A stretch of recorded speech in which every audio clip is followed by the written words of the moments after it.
Hi there, everybody. This is Liz Davis. I am a nutritionist and I specialise in digestive health for busy women. So I help busy women fix their IBS, bloating, painful digestion, heartburn, etc. Any kind of related hormone issues or chronic fatigue, that kind of thing, because it's all linked into the gut usually. And I kind of put it all back together again with state of the art testing and supplements and diet and lifestyle upgrades to really get things working much better for you and set you on the right path to feeling as good as you should be again. So I was going to do a quick rundown all about caffeine today, so particularly drinks like tea and coffee, which are so kind of commonly consumed that, and we're brought up drinking them, so we don't really know what we would feel like if we didn't drink them anymore, if we've been drinking Coca-Cola throughout childhood, having chocolate and then tea and coffee as we've gotten older. We've always had some form of caffeine or other in our diets. So one minute we're reading or hearing on social media or whatever that tea and coffee are really great for us, they're full of antioxidants and all the rest of it, and then the next minute you're reading that they're bad for you and should be avoided at all costs. So what is actually going on there? So I was just going to do a quick rundown for you. The pros, the cons as things stand at the moment, and then in what kind of situations you may want to avoid caffeinated drinks altogether. So we'll just come to that in a little bit. So here are some of the reasons then where the science at the moment is saying that tea and coffee caffeinated drinks are good for you. So that doesn't include energy drinks or that kind of thing. This is more kind of just tea, coffee, that kind of commonly consumed drinks.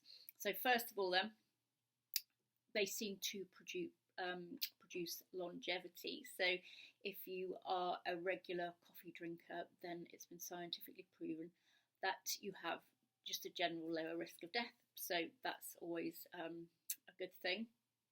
This could be down to all the nutrients it contains, but I'll come to that in a second. Coffee, for example, is packed full of micronutrients such as potassium, manganese, magnesium, niacin. They're also very rich in polyphenols and antioxidants, so that's another reason that they can really kind of promote wellness in a lot of people. So sometimes they can actually be the main source of nutrients like polyphenols and antioxidants in people's diets. Although that's not ideal, if that's all people are getting, then that's all they're getting, so that's a good thing. But really we want to be aiming to get those things from fruits and vegetables as well, not just relying on tea and coffee for those kind of things. So it seems to protect as well against diabetes, heart disease and depression. It can protect against cirrhosis of the liver, and is also claimed to promote weight loss. There can be a few reasons for this. It certainly does promote endurance in exercise and that kind of thing, but it also releases a lot of sugar into your system, so that in itself will cancel it out. So there are plenty of benefits to drinking caffeinated drinks like tea and coffee, but there are also a few drawbacks as well. So the first one being, of course, that it is highly addictive, and some people have a terrible time trying to come off it. They get dreadful headaches and fatigue, digestive problems. So in those instances, it's better to come off it gradually rather than in one hit. But it just goes to show that these are incredibly addictive drinks. So caffeine is very, very addictive. It can massively overstimulate your body. It can lead to burnout in your adrenal glands.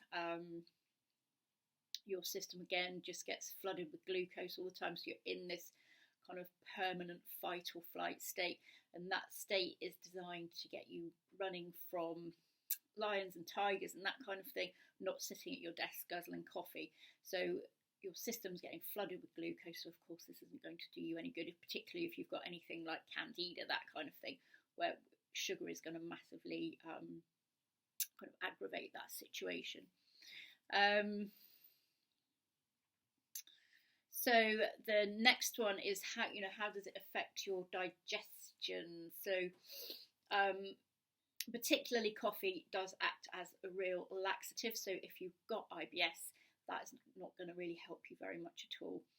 Again, flooding your system with all this glucose is definitely not going to help. That's what we don't want, because those bad, those less desirable bugs, bacteria in your gut, parasites and such, are going to really thrive on any kind of glucose, sugar, or anything like that. So that's one definite negative if you're suffering from gut issues. And it's actually estimated that as many as 50% of the population really do not tolerate caffeine at all well. But because we've usually always drunk caffeine in one form or other, or eaten chocolate, or had something that contained caffeine, Coca-Cola as a child, that kind of thing, we don't know what it feels like to not be slightly overstimulated like that. So it can sometimes come as a surprise when people take caffeine out of their diet, how much different they can feel. They typically sleep a lot better, they feel a lot calmer. Sometimes the digestive issues do settle down as well. Particularly with insomnia, if that is a problem for you, then it's always worth just taking caffeine out of your diet for a period of a few days, maybe a couple of weeks, just to see if you notice any difference, because it really does tend to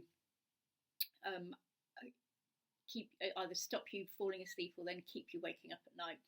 And then this insomnia definitely has a knock-on effect with everything else as well, stress levels and your mood.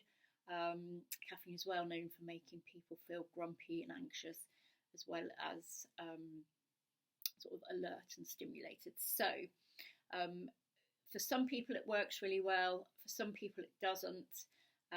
So I think if you are suffering from anxiety or sleep issues or gut problems certainly, or any other health problem, it's worth just taking that out of your diet for a week or two just to see what happens.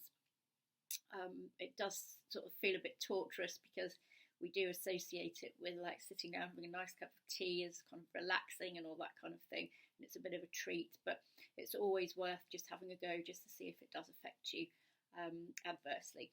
Okay, so that's a quick rundown there for you. I hope you found that useful. If you would like more information, there are downloads below to book a free call with me, book a free half an hour call, or download some recipes and a free program, that kind of thing. Okay, I'll see you next time. Bye.